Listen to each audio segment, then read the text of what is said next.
আসসালামু আলাইকুম। আপনাদের সাথে একটা জিনিস শেয়ার করি, দেখেন মা কেমন হয়। এখানে 4টা বাচ্চা রাখি, সে ওই যে দেখেন তার বড় বাবুটারে আদর করার জন্য ওই জায়গায় গিয়েছে। আর ওই বড় বাবুটা ওই জায়গায় শুয়েছিল, হঠাৎ করে মনে উঠছে আর ম্যাও ম্যাও করতে করতে যাই, দেখেন ওই যে তারা আদর করে দিচ্ছে। আসলে মা এমনই হয়, বুঝতে পারছেন। এদের ঘুম পাড়ায় রাখি, সে ওইখানে গিয়েছে তার ওই বাবুটারে আদর করার জন্য।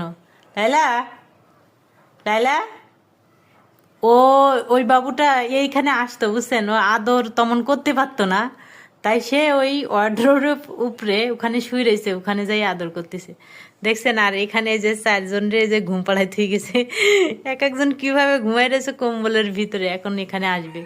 ওই যে তার কিন্তু আদর করা হয়ে গেছে, এখন এখানে আসতেছে, এই যে দেখেন, দেখছেন কত কিউট না, তাই না? মানে এই জিনিসটা ভাবলে আমার কাছে যে কেমন লাগে।